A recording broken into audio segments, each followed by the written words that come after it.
Dear participants, welcome to the We Team Leadership Conference held for the very first time in Malaysia.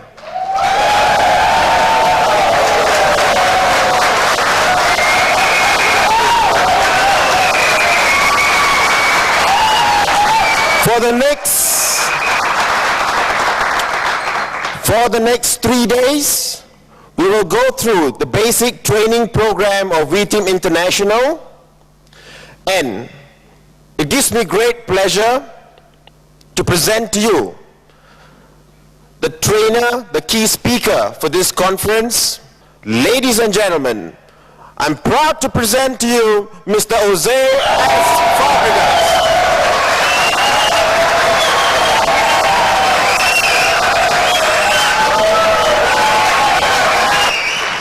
Thank you very much. Thank you very much.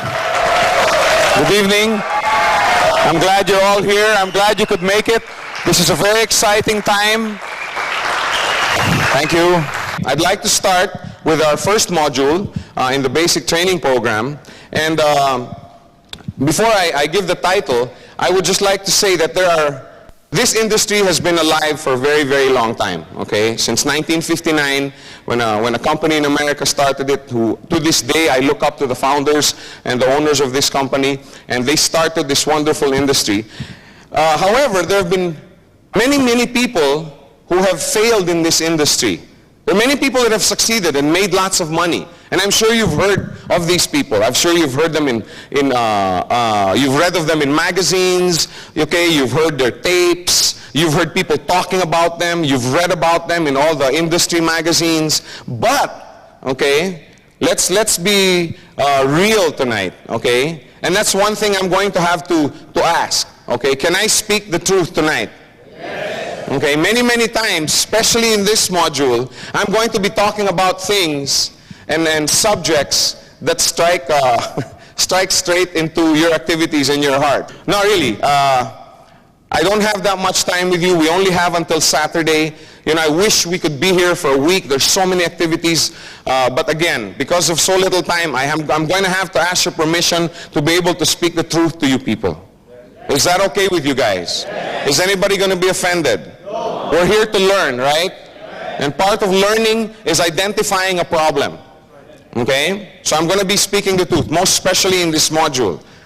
Okay, getting back to what I was saying, yes, there have been many successes, but there have also been many, many failures in this business.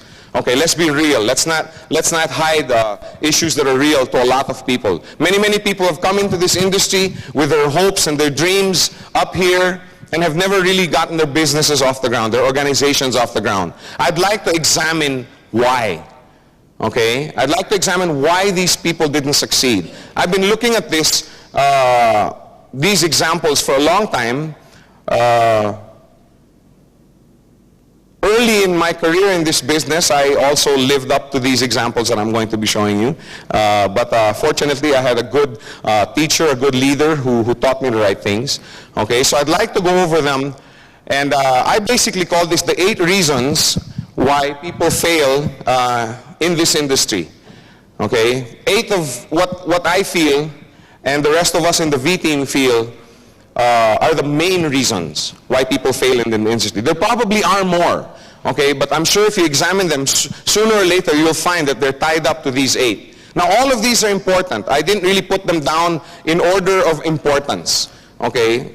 Admittedly, there's maybe 1 or 2 that you may find more important than somebody else seated beside you. But nevertheless, all of these points are important. So let's go first to number 1. One of the main reasons why people fail in this industry is they don't take the business seriously. They think that this is a small-time business. They think that this is something that, you know, housewives do, or people who have nothing else to do with their lives do. Okay, how many were in that boat before?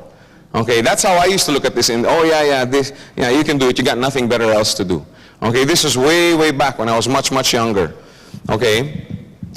They think that this business is a small-time concern, okay?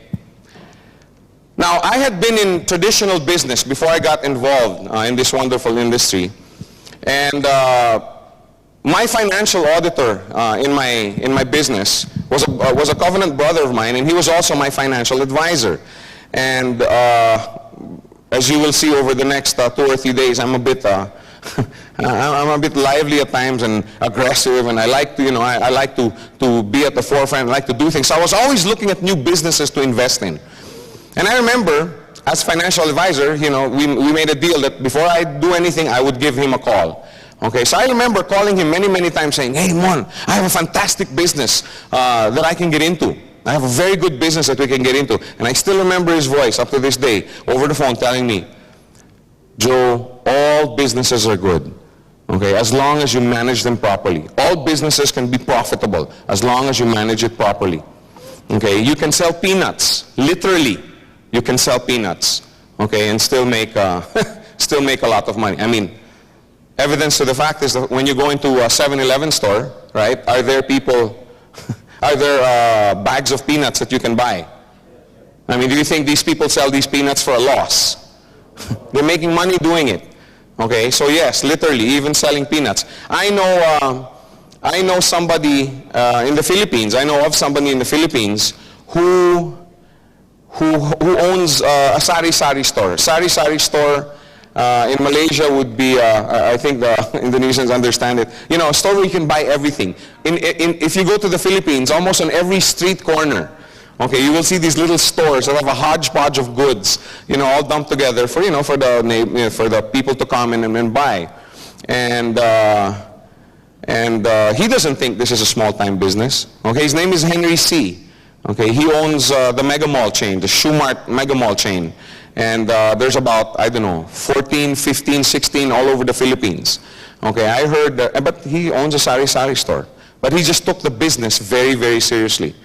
Okay, so there is no such thing as a small-time business, only a small-time businessman. Okay, any business can be a big business as long as you manage it properly and take it seriously. Most people don't treat the Gold Quest opportunity as a business. Okay, and this is sad because many, many times I know people that have lost out simply because they didn't take the business seriously. Okay. Now why? Let's think. Why do people not take this business seriously? People think that to qualify as a business, you need large capital. Isn't that what we think? Right? When you think of, I'm going to set up my own business, okay? Oh, you're thinking of 100,000 ringgit, or I don't know, 20, 30,000 US dollars to set up either a food stall or a bakery or a dress shop or a video shop. That's what most people recognize and accept as a quote-unquote business, correct? Okay, that's the way we were taught in school. That's the way we were brought up. So when somebody comes to us and shows us an opportunity where we can earn business type of income, okay, which you can in Gold Quest and many, many other companies, because the capital requirements are so small, okay, people don't recognize it as a business. They don't treat it as a business. Many, many times, people don't treat this opportunity with respect simply because the only thing that you have to do to get started in the business is make the purchase of a coin or a coin set. But now, does that seem like an act of doing business? No, it's like going into the store and buying a TV set or going and buying a pair of shoes or a necktie. It's the same thing. You just buy a gold coin. However, because of the opportunity and the marketing plan, you're also able to go out and through the referral program, okay, earn a very decent income. And believe me, some of the incomes are decent. Yes or no? Many people participating in this business, okay, have the frame of mind that goes something like this. I'll try it. If the business does well, I'll take it seriously. How many have ever heard that before? Huh? From your friends, okay, I'll try it. If it explodes, right, then I'll take it seriously. We used to think that way before.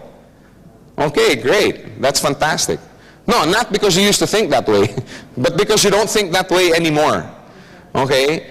Now, having that frame of mind is like a businessman, okay, saying, I'll invest $10,000 in a bakery or a dress shop, whatever. If the bakery does well, then I will take it seriously. If you put $20,000 into a bakery, would you go away and say, you go ahead, if that makes money, then I'll take it seriously? Would that business make money? No. Nope. No, you take it seriously first. You take it seriously first, then the business will make money. Okay? But again, people don't think that this is a business. What I'm trying to say here, folks, is don't take it for granted. Don't think, okay, that just because you've purchased a coin, that's it. That's the most you can get out of Gold Quest, an Olympic set, or a papal coin, or a dragon coin. There's a lot more. Take it seriously first, then it will prosper. The Gold Quest business must be treated like any other business, seriously. Okay? It's not going to move if you don't involve yourself in it. Okay? So don't be the type of guy that's going to be talking to people about Gold Quest and tell them, no, you don't have to do anything. Okay? Don't be. In fact, I have how do you call this? A friend who starts her presentations. Yes, I'm going to show you a business, but before I show you the business, I want to explain that there's going to be a lot of hard work. You're going to experience a lot of rejection. You're going to experience a lot of disappointment. You're going to have to learn how to get over that disappointment. Sometimes it'll be depressing. How's that for a start? Then she says, would you like me to continue? Because if you're not willing to go through all of these, then let's not talk anymore. That's how she starts. That's how she starts. I know that's a bit contrary to the way some other people start, with the, oh, you don't have to do anything, oh, No. You let people know this is a business. You have to take it seriously. The only way you're going to make it prosper is if you get involved. I remember my grandmother always used to tell me, the best fertilizer for a farm is the farmer's feet. There's some of you who are looking at me like, you have to actually walk the farm. You have to be there. You have to plow. You have to plant. You have to fertilize. The best fertilizer for a farm is the farmer's feet. If you expect this business to take off, if you expect others to take you seriously, you must take the business seriously. Okay, number 2, doubt is a big killer of this business. Okay? This is a faith business, like any business. When you open up a restaurant, you have faith in your recipes, in your chef's ability to duplicate these recipes and churn out the good food every day. You know what I'm saying? And finally, you have the faith, okay, that your food is so good that people will talk about it and refer people into your restaurant. So, you know what I'm saying? Business is a faith endeavor, okay? It's no different with Gold Quest. It's a faith business. Now, when a businessman starts his business, is he making money right away? No, he's not. Right? But he has the faith that he will. Now, it's very, very important. Also here in Gold Quest, when you started, did you have 2,000 people in your organization? Did you already have your weekly checks and cycle coins coming in? No, but you saw the plan, you saw the feasibility of it, you saw others succeeding in this business, and you say, I have faith that I can build this business the way so-and-so has, right? That's why we came in. And it's this same faith, it's this same conviction in the business that helps you discuss this business with other people. Doubt is a killer, okay, because it eats away at your faith. That's why when you are new in the business, okay, or if you have somebody new in the business who's in your organization, always warn them, stay away from dream stealers. There's many of them, believe me. They're what we call dream stealers. How many of you have met these kind of people? Oh, you know what? In 10 years, if I build this business properly, then... Oh, you'll never amount to anything. Oh, yeah, right. Oh, right? They're all over the place. Really, stay away from people like this. Stay away from them.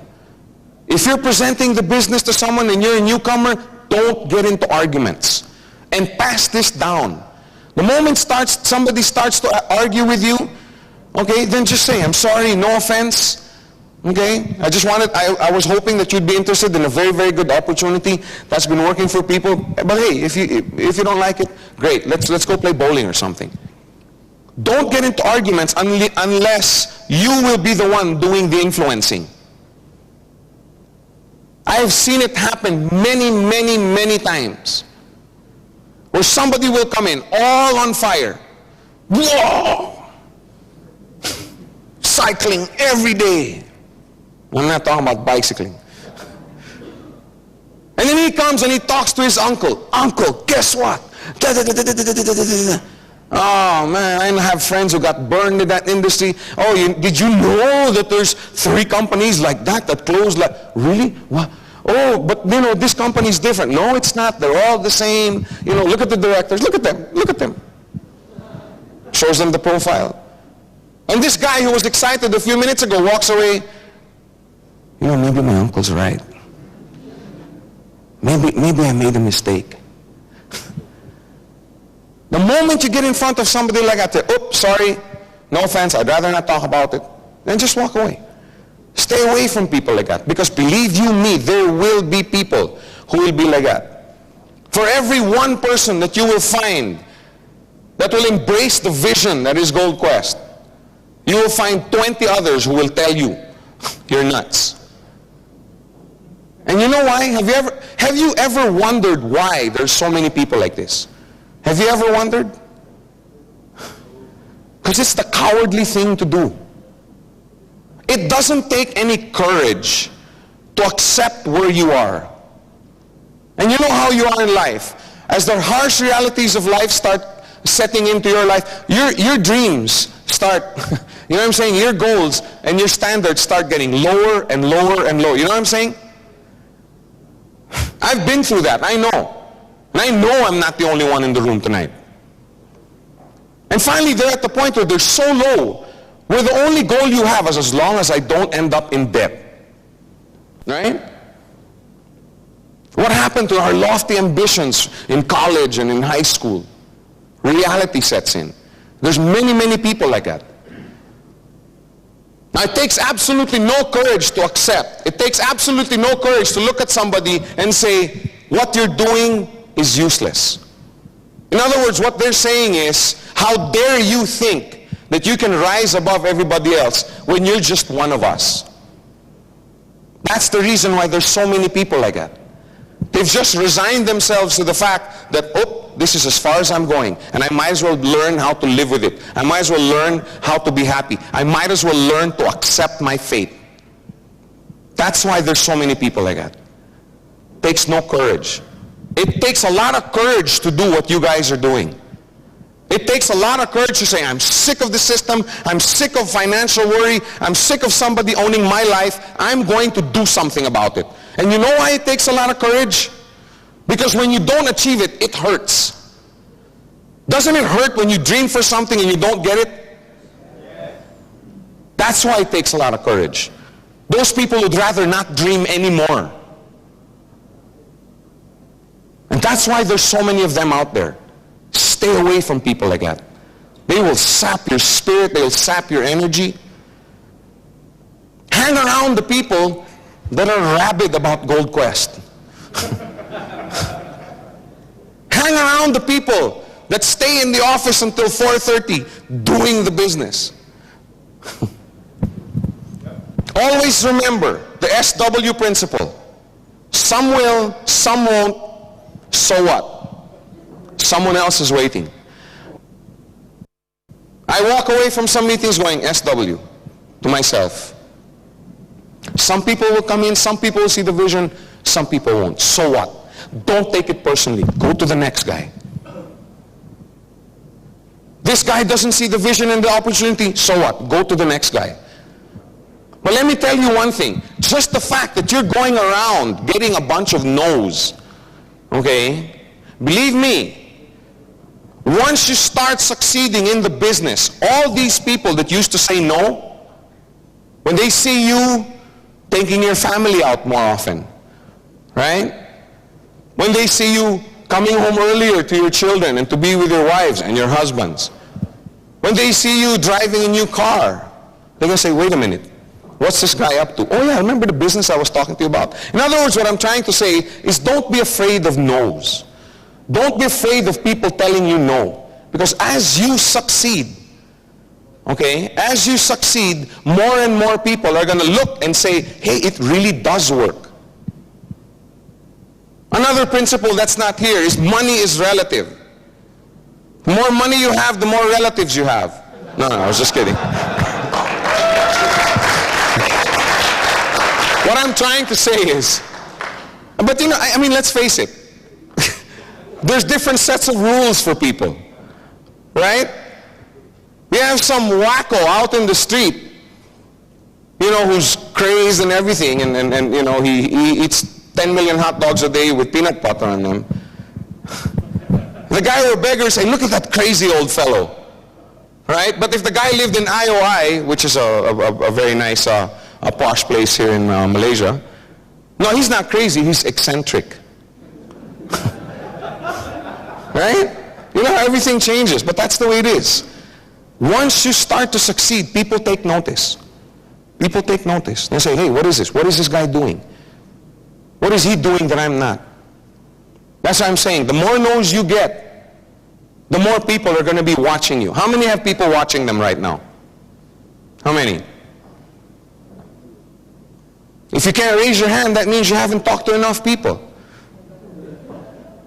Really. Nobody has 100% success rate. The reason I want to point this out is that so you don't get discouraged. I always talk about the money that I made as a customer.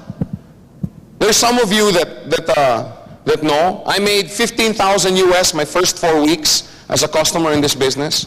And I talked to 2 people. I referred 2 people. Ferdy on my left and my cousin on my right. We'll talk about that tomorrow in more detail. But I never talk about the 50 people that told me I was nuts. I never talk about the 50 people that told me this company would never make it. I never talk about the 50 people that told me this company would run away, etc., etc., etc. Nobody has 100% success rate. Up to this day, I don't have 100% success rate. VJ, our managing director, when he talks, still doesn't have 100% success rate. Dexter Yeager doesn't have 100% success rate. Mark Yarnell doesn't have 100% success rate. Big Al, not our own Big Al here, the one we read about, doesn't have 100% success rate. But are they successful? Yes. The reason I want to point this out is not so that you're happy that you're getting rejected. Okay, I mean, that's not the point in this whole exercise. I'm just trying to say it's part of the process. Okay, it's part of success. And it doesn't mean that because you get rejected that you will fail. Doesn't mean that. It just means you're getting better. Rejection is part of this business. That's what I was trying to say earlier. Instead of getting discouraged, learn from the experience. Why? Why did the person not see the business opportunity? Why did the person that I'm talking to, why did my friend, why did my uncle, why did my cousin not see the vision? Instead of going home, sitting down, moping about it, oh no, I'm going to throw away all my brochures, I'm never going to go into that web page again, never going to attend another meeting again. Instead of getting discouraged, sit down, analyze. Why? What didn't I do right? Don't focus on your rejection. Focus on why. What can I do next time so that I won't be rejected? The biggest reason, however, for me why doubt, okay, is such a killer is the word influence. This is an influence business, okay? I had a friend a few years back who came up to my wife and myself and you know, during a party And she noticed that our children were very, very obedient. You know, they would follow what we say. You know, we'd say do this, and they would. We'd say do that, and they would. We'd say, Topper, go look at, see if your sister's okay in the back. Oh, yes, yes, Mike. He'd drop what he was doing, you know, and go. And a friend came up to me and said, you know, Joe, you're so lucky. I said, why? Because you still have influence over your children. I said, what do you mean? Because my children, I don't have any influence over them anymore. They, no matter what I say, I don't have any influence. I said, you're wrong. I said, you and your wife have influence over your children, whether you're aware of it or not. You're just not looking. I mean, let me think about it. If you're a parent, how many parents do we have here? Okay. Isn't it great? Isn't being a parent one of the nicest things on this earth? Anyway, can you imagine you're a father and you go home and, I don't know, you go out and buy 100 cases of beer a day and sit in front of the TV and drink 10 cases of beer every day. What are you telling your child? What are you telling your son? When you grow old, when you become a man, this is how you should act. Hey ladies, stop laughing. I got something for you guys too.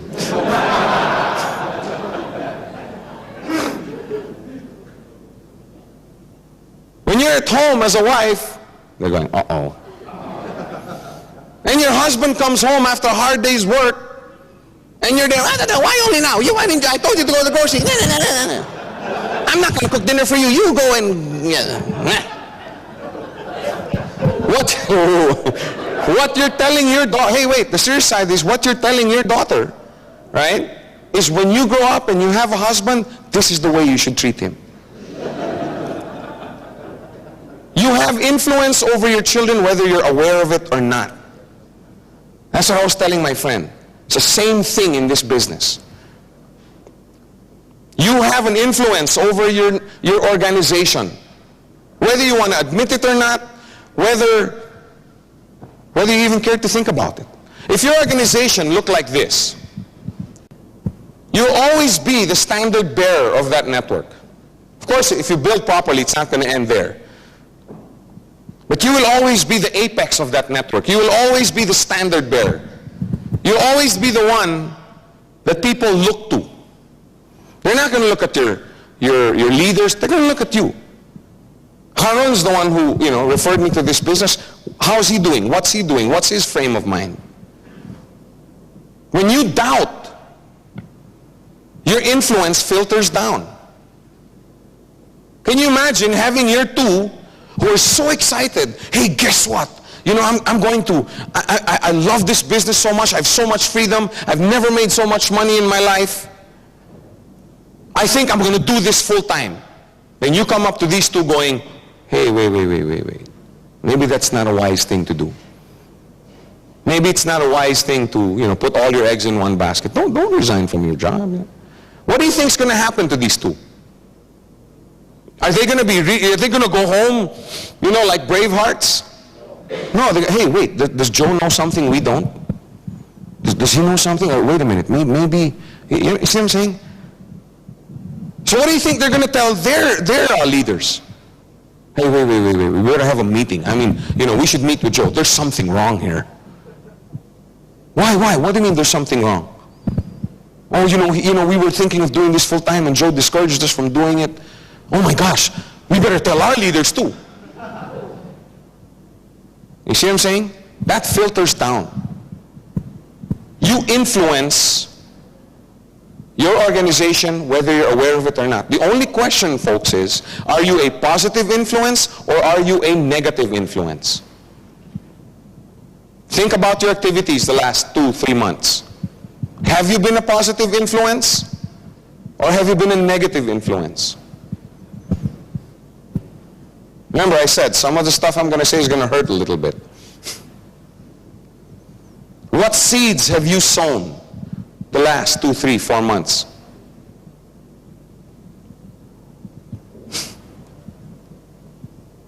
For the ones who sowed negative seeds, well, they're probably feeling it right now.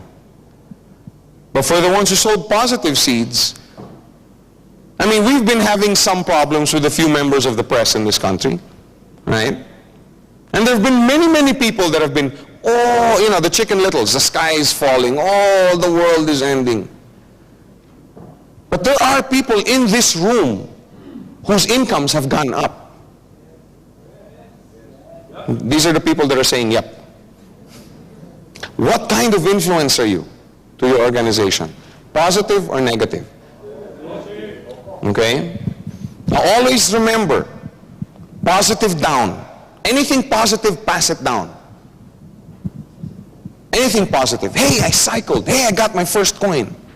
Hey, did you know the company, just became a distributor of the Royal Australian Mint? Hey, did you know that Vijay and Japadas just came from the Vatican and had an audience with the Pope? Anything positive, pass it down. Anything negative, pass it up. Go to your leader and say, hey, my check was delayed. Hey, how come there was this article? Hey, my genealogy was wrong. Hey, can I give away a big secret? The company makes mistakes. But can you name me one that doesn't? I know organizations similar to ours that have been around for 20, 30 years and they still make mistakes. Not because they want to, but because it's part of it. No matter what you say, no matter how high tech you get, there is still the human factor. And let's face it, we err.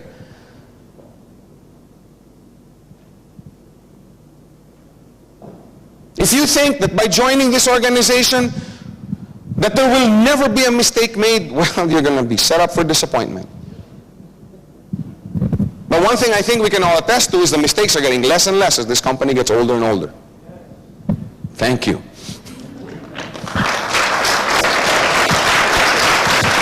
So always remember, let's all say it together.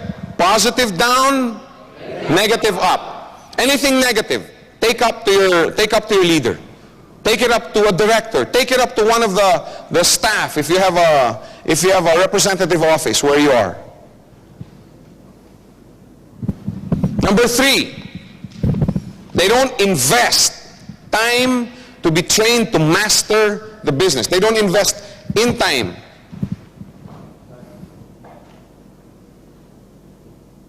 Doesn't it make sense that in order to succeed in this business, one must study all the aspects of the business? I mean, doesn't that make perfect logical sense? I mean, I know a lot of people that are saying yes, but then have never done anything about it. If you expect to make it in this business, master the business. If you want to put up a bakery, learn to bake bread. I don't know how simple I can be. How much more simple I can get, rather. Master all the aspects of this business, because the more you know, the better off you're going to be. Learn everything you can about, number 1, the company, the industry. What kind of industry are we in? How did this start? What year did it start? What principles does this industry espouse? Have you ever thought about that? One thing I love so much about this industry is the free enterprise that it promotes. I'm telling you, the more you study this industry, some people call it MLM, some people call it direct selling, some people call it, now it's referral selling. But whatever you want to call it, this industry has changed a lot of people's lives. Study it. The more you study it, the more excited you get. The more I study the industry, the more excited. You know why? Because I know I'm at the forefront. This kind of business, everybody is getting involved in. MasterCard, Visa card, they now have the member get member programs, which is basically, hey, I'm referring you to MasterCard because they're a good company. It's the oldest business in the book. You go to a restaurant, you like the food, you refer your friends. They go there, they like the food, they bring in their friends. You watch a movie, you like it, you refer it to your friends. Have you ever referred a movie to someone that you didn't like? I mean, you didn't like the movie and you referred it to someone?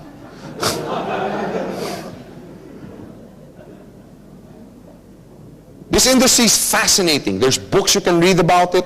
Hang around people that have been in the industry a long time. I used to spend a lot of time as a neophyte in this business, hanging around with leaders, just sitting down, milking them for information. Learn everything you can about the company that you're doing business with.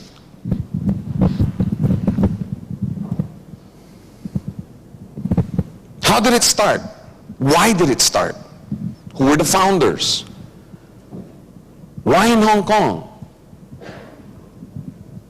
Why the plan that they have? Why not the traditional plan? Find out. How did they get to be distributors of the Royal Australian Mint? I mean, official brokers of the Mint. I mean, there's only, what, 27, I think, or 20, 26? 23. See how well I know this company? Know everything you can about the business. Know everything you can about the plan. What are the strongest points of this plan? What are the weak points? Have you found any? I haven't. I still think it's one of the best plans on the planet that works. And I must emphasize those two words. I know many, many plans that are really fantastic, but 2 months later, there's no company to look at. Talk about a plan that works. Know everything you can about the plan. When we first opened in this wonderful country, I had so many people coming up, oh, binary is illegal. Oh, binary is this. Over the last 3-4 months, I think there have been about 15 to 20 companies that have opened up. Not just here, but probably another 100 all over the globe. What plan did they use? Why? Because it's powerful. It's powerful. It's duplicable. It's profitable, both for the company and the customer. So find out more. Find out everything you can. The more you know, the better you can represent your business. The more you know, the better you can defend the business. Have you ever had to defend your business? Doesn't knowledge help? The more you know, the more confident you are. There are many, many people that won't do the business simply because they're not confident. Hey, leaders, if you have people like this under you, they're calling, make them confident. Sit down with them, train them. Help them learn more. The more they know, the more confident they're going to be. It's the same with you. The more you know about the business, the industry, the plan, the more confident you're going to be. Have you ever met these people? They're really, really shy. They never say anything. They don't talk. But you talk about computers with them and they can talk for 5 days. Have you ever met people, or crocheting, or golf, or whatever it is that they're confident in? The only reason people are shy is they're not confident to talk. The more you know, the more confident you are. The key to sustained growth in your organization is training your leaders. How can you train your leaders if you yourself are not trained? Again, logic. This business is all logic. How can you train others if you don't know how? Training builds confidence in yourself. When you're confident with yourself, then you're also confident to train others. Training builds confidence in your leaders. How many here are in Ranjit's organization? Do you have confidence in your leader? Yes! That was Ranjit who said that. No, I was just kidding. Why? Because you know he knows every aspect of this business. You know that he stays up 2, 3, 4, 5 hours every night studying. You see what I'm saying? Yes. Now how are you with your people? Now I'm not just singling out Ranjit. There's Tony, there's Ronnie, there's Isa. All of these guys. The reason that they're leaders is because their people have confidence in them. Now, are these guys idiots? About the business? No, they know everything about the business. To Do not deprive yourself of the privilege and fulfillment of impartation. This is a business of impartation. And I'm telling you, it is extremely, extremely fulfilling. One of the things I love so much about this industry, I've been in for 10 years. I've been with GoldQuest for 2 as V-Team, and I'm telling you, even the 8 years, the one thing that I loved about it, aside from the income that I get, of course, is the fact that the people that I have around me, the people in my organization, both up and down, have changed as people. Have you not changed because of this business? Yes. Have you not become a better person? Have you not become stronger, more resilient? Yes. Don't deprive yourself of that. Because I'm telling you, it's so fulfilling to be able to impact somebody's life. It's so fulfilling to be able to sit with someone who otherwise would have given up in life, at least in the financial aspect. Up to now, I still get a big kick out of this. I still get a big kick about coming into a meeting, whether one-on-one or a big meeting, to present the business. And you know the look that some people have? You know this countenance? You know these people that have given up in life? Remember the dream stealers I was talking about? They have a certain countenance. And I'm saying they may still be like, but they have a certain countenance in their spirit. And you can see it, you can identify it. And I get such fulfillment out of presenting the business to someone and see literally before your eyes, his eyes waking up. Has that ever happened to you? Isn't it great? That's what I mean, to impact somebody's life. To sit down with somebody who's discouraged about the business and telling him, bro, it's because you're doing this wrong, you're doing this wrong. You know, if you just did this, look, this is what happened in my organization. Sit down, train the person, and you'll see that person wakes up. That's what I mean. Don't deprive yourself of that experience. Impartation is one of the nicest things about this business. So take training seriously. First, you train for you. Then later on, you will be training because you will be training somebody else. Don't think that just because you go to this training seminar this weekend that you're all going to be experts.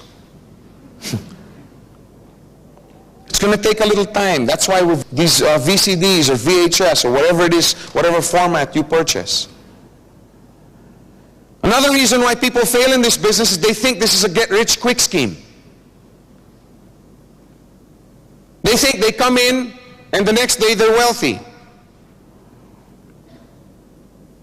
And I hate that. Because that's not what this business is. Now, if you're a farmer and you wanted to plant a kernel of corn, you start with one kernel, right? Then you plant it. Now when you plant that kernel, do you sit there the next day and... No. You must first plant it properly in fertile soil, aerate, rotivate the soil. Then you have to water and fertilize the plant. Then you have to take out the weeds around the plant. In other words, there's a lot of work that goes into it. And finally, when the plant gets about this high, does that mean now that it's time to stop? No. Why? Because you have investment in that plant already, and it can still die. After some more rotivating and some more fertilizing, now there's more birds to scare away. However, after all of that, when the plant matures, what happens? From that one little kernel, after all that work, after all that effort, comes thousands. If you want to succeed in this business, think like a farmer. That's the only way you're going to succeed in this business. Don't think sales. Don't think volume. Think like a farmer. People fail in this business because they only want the fruits of the harvest, but they are not willing to go through the effort of actually plowing the fields, planting the seeds, fertilizing the soil, watering the sprouts, taking out the weeds, chasing away the pests, and going through the daily process of getting your hands dirty with soil. All they want are the benefits. Hey, wake up. That's not what this business is about. And I really don't think that you should promote it that way. If you know somebody in your organization who goes around, presenting the business in that way, hey, come on, just purchase a coin, you don't have to do anything. Oh, and you're going to cycle every day within 2 weeks. If you want to have a large organization and the financial benefits, large weekly checks, then you must be willing to pay the price. You must be willing to miss out on a few parties, a few movies, a few golf games, or whatever it is you do for recreation for a few months. How many here have sacrificed? You glad you made that sacrifice? Yes. When I'd give my testimony before, in groups about how do you call this? The success that I achieved and everything, or that I came to, people go, oh, Joe, you're so lucky you made this kind of money. I'm like, what do you mean lucky? Man, I spent 10, 11, 12, 13-hour days building this business. But then you reap the benefits of it, right? You must be willing to get yourself trained so that you can train others, because that's part of the process. That's what separates us from get-rich-quick schemes. You must be willing to spend a lot of time in training others so they can be leaders in their own right. There is a cost, there is a price to be paid to be successful in this business. You have to be willing to count it. You have to count the cost. This is a nurturing business. Nurture people, make them into leaders. That takes time. That whole process takes time. That's why this is not get rich quick. I know some people in this business that have made a lot of money the first month, the first 2 months. But then 3, 4, 5 months later, no more. In fact, no more in the business. On the other hand, I know people that didn't earn money their first week, their second week, their third week. But then they qualified for their coin. 2 weeks later, they get their first check. 2 weeks later, they get another check, a little bit bigger. 1 week later, they get, you know what I'm saying? These are the guys that I enjoy watching, because these guys do it right. They don't think volume, they don't think sales, they think training, they think nurturing. That process takes time. This is a get-rich-sure, not get-rich-quick scheme. There is a world of difference between the two. Okay, learn how to point it out, even in your presentation. That's why I like that lady's presentation so much. Because right away, she comes right out and says, this is a lot of hard work, this is a lot of painful experience that you have to go through, rejection, disappointment. Are you willing to go through that? Because if you're not, then I'd rather not talk. I'd rather not present the business to you. That's why her leader asked. Number 5, another reason why a lot of people fail. They have no focus. Have you ever met people like that? Yes. Focus is something that you need to succeed in any business, not just Gold Quest. All successful people are focused. All, bar none. Can you imagine having a musically gifted child and you tell him to study violin? Then while he's taking up violin, take up harp. And also while he's taking up harp, take up piano. And then also on the weekends, take up drums. And then, since he's really good, have him take up guitar. And then also have him take up the trumpet because it sounds really nice. And then you also have him take saxophone because he can play like Kenny G. And then you also have him play trombone because you like that that the trombone brings. And then you like the cello because of the soulful tones. And then on the side, as a hobby, you tell him to take up harmonica. Now, I want to ask you guys one question. Will this child ever grow up to be a world-class musician? Why not? No focus. Many people are like that child. Really. I may be stepping on a few toes, but there are many people out there that are like that. They join every company, every business, every new venture on the net. And they go around propagating it. Oh man. You look at their cards, they have names of every company. They're into real estate, they're into jewelry, they're into this and that, soaps, health products, slimming products, fattening products, grow hair products, less hair products. I mean, you name it, they're involved. Then for the life of them, they cannot figure out why they cannot build their business.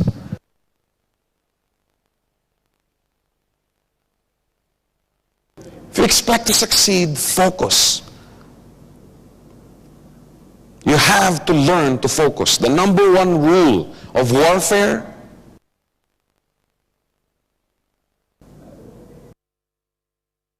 Levi Strauss made a fortune making jeans. Made jeans for, and it's a fascinating story. Manoleta spent a lot of time telling me about, I thought I knew how Levi, you know, the jean company, got started. And man, it's fascinating. But they made jeans. Yes, now they make shirts and belts. But after what, 120, 130 years of jeans, focused. They don't know how to make much, but they know how to make jeans. Kodak makes only film products. And they're doing pretty well, the last I heard. Tiger Woods is worth approximately 200 million US dollars. He's been playing golf for 3.5 years. Just focusing on golf. I mean, I don't know how else I can point this out to you. Now, I'm not going to sit here and tell you that you have to focus on Gold Quest. That's not a decision for me to make. I'm not here telling you that Gold Quest is the only place in the world where you can make money. There are many, many other places where you can make money. Yes, no. Right? So I'm not telling you to focus on Gold Quest. That's your decision. It's up to you to decide. You want to be a real estate millionaire? Focus on real estate. You want to be a Gold Quest millionaire? Focus on Gold Quest. You want to be a millionaire in the automobile industry? Focus on automobiles. Decide what it is you want to do and focus in on it. That's the only way you're going to be successful.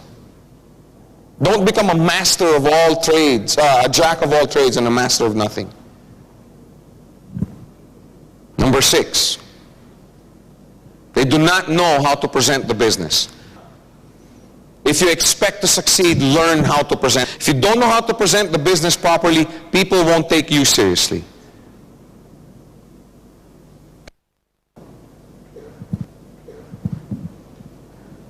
All big earners in this industry know how to present the business. All. Bar none. The business. Can you imagine going up to someone, oh, you know, you should see this business. Oh man, it's fantastic. You just buy a coin, you know, and you can partake. Oh, it's can you tell me about it? Well, you know, I don't know too much about it. Hey, can you come to a meeting? If that's the way you expect to make your business grow, in the beginning, yes, when you don't know. But I mean, don't be this way 6 months after joining. If you only invite your prospective customer to a meeting instead of sitting down and presenting the business on your own, 2 things are going to happen. Number 1, they'll think that the business can't be that good. You know why? Because if the business were good, then you'd be able to present it to me. If you don't know how to present it to them, they'll think you're playing a numbers game by just inviting as many people to a meeting and hoping that a few will sign up, right? On the other hand, if somebody takes the time to sit down and present the business to you, and he knows all the aspects about the business, he answers all your questions, what do you say? Whoa, this guy got hit really bad by, he really wants to do this business. He's really serious about this business. All of that happens in somebody's mind when you do or don't present the business to them. That's how important it is. If you know how to present, you can bring the business anywhere. You can expand your business at your own rate. There are business meetings and business previews in hotels, okay? There are some leaders that have it at the offices. And I'm not trying to say don't learn from it, don't use it to help your business grow, but don't let that be your only source. Learn how to sit down and make a presentation to someone. Show them how serious you are. Know your plan. Know the company. Show how well you've been doing, how well other people around you have been doing.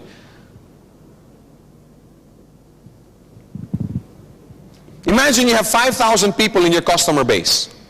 Some people are like, ah. How many would like that, having 5,000 people? All right. Now imagine you're the only one who knows how to present the business. It'll be really tiring. You're going to get sore throat and laryngitis. You know what I'm saying? I mean, everything. That means you have to physically put yourself in front of 5,000 people. Now, if you know how to present the business, now you can teach 2, 3, 4, 5 people how to present, right?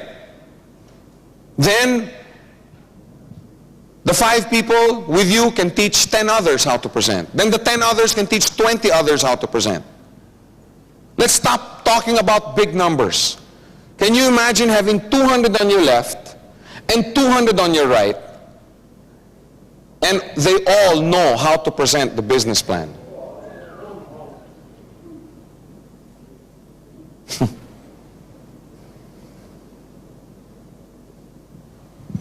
How can you possibly teach them to present if you yourself don't know how? Logically. You have to know. See, being able to present the business to someone is just one of the reasons why you should learn how to present the business. The most important reason for me is so that you can teach. So that you can teach someone how to present. Because you teach this group how to present, then they go out now and teach their group and their group. And that's what causes growth.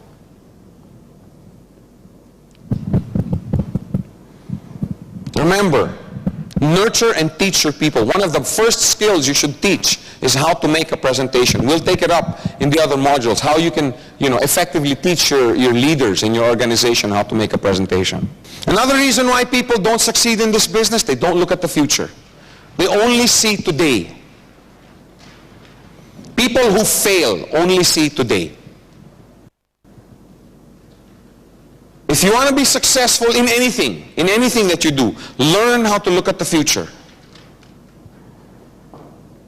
Focus on what your organization will look like 6 months from now. Can you imagine what your organization will look like 6 months from now? Will it look the same as it looked today? Because I hear it all the time from so many people. Yeah, Joe, having, 20,000 on the left and 20,000, man, I can't even qualify for my coin. I have 2 on my left and 3 on my right. Yeah, that's today. Right? That's today. But what about 2 months from now? What about 6 months from now? What about a year from now? Can you imagine what you look, not what you'd look like, what your organization would look like? I know what you'd look like. Laughing all the way to the bank. Can you imagine what your organization looked like 2 years from now? I remember when I was a COSAR, up to this day, don't you want to sleep and then wake up and it's already the year 2003? Can you imagine what your organization will look like? That's what it takes to succeed. Don't just look at today. Yes, deal with the problems of today. Yes, focus in on what you have to do to make your today into on tomorrow. But keep it in mind. Your financial future in this business will be determined by what you do or do not do over the next few months. Your future is staring you in the face. We've sat here and imagined what our network's going to look like in 2 years. Can you imagine what your network or what your organization will look like 2 years from now if you did this business 8 hours a day, diligently, every day? What will your organization look like? Do you think you'd have some growth? What about 4 years from now? Can you imagine if every day, 8, 9, 10 hours a day, you spend training your leaders, sitting down, making sure they have all the training material, these VCDs, you sit down, have your meetings with them. Can you imagine doing this every day For 2 years? Hey, let me face you with some reality. 5 years from today is going to happen whether we plan for it today or not. You know what I'm saying? You may be sitting back there, oh yeah, Joe's talking about 4 years, Joe's talking about 5 years. I just worried about today. I just want to get my bills paid today. Well, yes, like I said, deal with the problems that today brings. But also sit here and realize that 5 years will come whether you plan for it today or not. That's what I'm saying. Your future is staring in the face. What are you going to do about it? What are you going to do about it? We all agree that if we do this 8 hours a day, that it's going to prosper, right? Somebody doing this business 8 hours a day for 2 years, how much would they be earning? Come on, I want to hear some answers. 1 million US dollars. Is that weekly or monthly? Who cares? It's a lot. Well, there you go. Some people say 1 million a month is too much. Some people say it's too little. 200,000 US a month. That doesn't sound too bad. 100,000 US a month. That still doesn't sound too bad.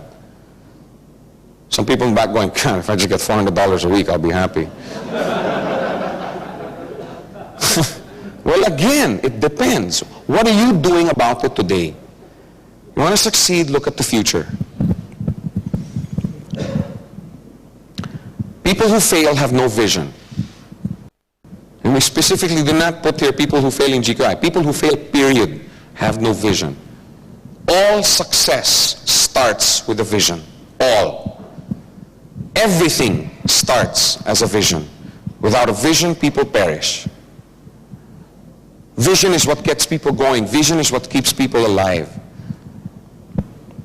I read this story once about this guy who went and talked to 3 bricklayers. Okay, you know the bricklayers, the guys who lay bricks. And the story, when I was reading, it says this guy interviewed him and he talked to bricklayer A and he says, what are you doing? And the guy said, well, I'm just here, I'm laying bricks. In other words, that's what my boss told me to do today. Then he went to bricklayer number 2 and bricklayer number 2 said, well, I'm just earning a living. I just want to make some bucks for my family. I just want to bring home the bacon. Tomorrow it can be ditch digging. Tomorrow it can, the next day it can be hammering nails. I don't care. I'm just earning a living. Then he went to the 3rd guy, and the 3rd guy, you know, just didn't want to look at him, said, I'm building a cathedral. Go away. And then the story ended there. But I started reflecting, doing some introspecting on what kind of mentality did these people have? Can you imagine these A and B, the ones who are just making a living? Do you think they care what the building is going to look like 2 months from now? They don't care. They don't care if the bricks are, you know, crooked. They don't care if the mortar mix is too watery or too thick. They don't care. Because tomorrow they could be pounding nails. Tomorrow he could be digging a ditch. He doesn't care. But this guy building the cathedral, man, this guy gets out, you know, he has that, what do you call that? Plumb line or whatever. You know, so that make sure he lays the brick straight. He makes sure that the consistency of his mortar is just right so that when it hardens, you know, the brick's set properly, etc., etc. These 2 guys over here are sitting there, wow, you know, it's almost 5. It sounds like we've been here for 2 weeks. Oh, I wish the bell would ring so that we could go home. Are there people like that? Then this guy, on the other hand, saying, oh my gosh, it's already 5 o'clock. I didn't realize it was already 5. These 2 guys, when it hits 5 o'clock, they drop their tools, they go out and, I don't know, wherever bricklayers go after 5 o'clock. You know what I'm saying? This guy, on the other hand, says, wow, it's already 5 o'clock. Anyway, it's traffic, so might as well stay another 1 or 2 hours. Anyway, I'm not tired yet. You remember a time in your life when you had a vision for something? Weren't you willing to go the extra mile? They're all doing the same thing. They're just laying bricks. But are they doing the same thing? No, they're not. When these guys leave and pack up and, like I said, go where, I don't know, bricklayers go after 5 o'clock, do they look back? No, they don't care. In fact, they wish they weren't there again the next day. They wish they were hammering nails tomorrow. But this guy, when he finally quits at 7:30, 8 o'clock, because it's too dark already, he can't see anything, does he just walk up and pack up and walk away? No, he admires his handiwork. Wow, today it started here, now it's here. In 2 weeks we'll be building the dome. They're doing the same thing. They're just laying bricks. The next day, these two guys, oh man, another day. Oh God.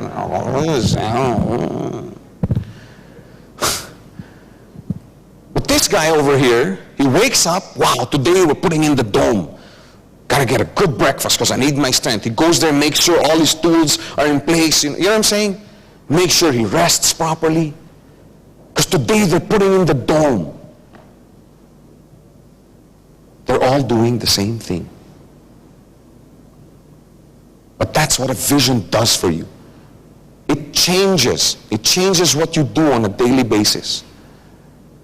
See, I'm not here just earning a living for today. I'm not here just to build an organization. As far as I'm concerned, I'm building a cathedral. A cathedral that'll feed my family for the next 5, 10, 15 years.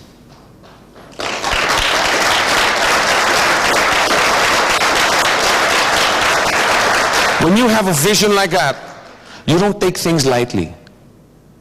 You're willing to pay the price. You're willing to count the cost. That's what a vision does for you. If you don't have a vision, how are you going to accomplish something? Many people never hit the target in life simply because they don't know where the target is. If you want to succeed in anything, first sit down and determine, what's my target? Where am I aimed? What am I trying to hit? You must have a vision. If you don't, nothing's going to happen. Everything starts with a vision. Everything. The Petronas Tower started as a vision in the architect's mind. You know what I'm saying? That movie, Erin Brockovich, or whatever, Gladiator, started in somebody's mind. The Mercedes-Benz that we all love today started in somebody's mind, tinkering in his garage. You know what I'm saying? Everything starts as a vision. Don't take it lightly. And I emphasize, don't take it lightly because it's such an overused word. Every seminar you go to, vision for the millennium, 2000 vision with leaders or whatever. I mean, it's so overused. Go home, think about it. Introspect. Do I have a vision? Do I know? If I'm an arrow, do I know what target I'm trying to hit? Because your vision will be your leader. That's what's going to motivate you. That's what's going to, They were saying that some directors stayed up till 4:30 last night working on some of the technical aspects, and others with me, who I'd like to thank, by the way. You know why? Because we have a vision for what we're doing. We're willing to pay the price. If you don't have a vision, nothing's going to happen. Many people fail because they have no vision. And you know what? As a bonus, when you have a vision, people follow. Right? All the great leaders in the past, why were they followed? Because they were visionaries. Haven't you ever heard that word before? Visionaries. Now, like I said earlier, these probably aren't the only 8 reasons why people fail. There are probably more, but they'll probably be linked up to the 8. As long as you make sure that you avoid doing these 8 pitfalls, you stand a greater probability that you will make it in this business. Now, I want to stress at this point before I close, these are pitfalls. These are 8 reasons why people fail. Okay, don't do them. Do the exact opposite. Okay, I just want to make that clear. Because somebody told me, Joe, why are you focusing on negative? No, I just want you to know what to avoid. Take the business seriously. Don't doubt. Keep your faith levels high. Train yourself more. You can never get enough training. Believe me, the day you feel that you don't need any more training, you're dead as a leader. Learn how to present the business. Learn how to focus. Learn how to have a vision. Learn how to determine what this business really is. It's not a get-rich-quick scheme. It's a business for the future. Do the exact opposite of this 8. And you will have a greater chance of making it in this business. Thank you very much.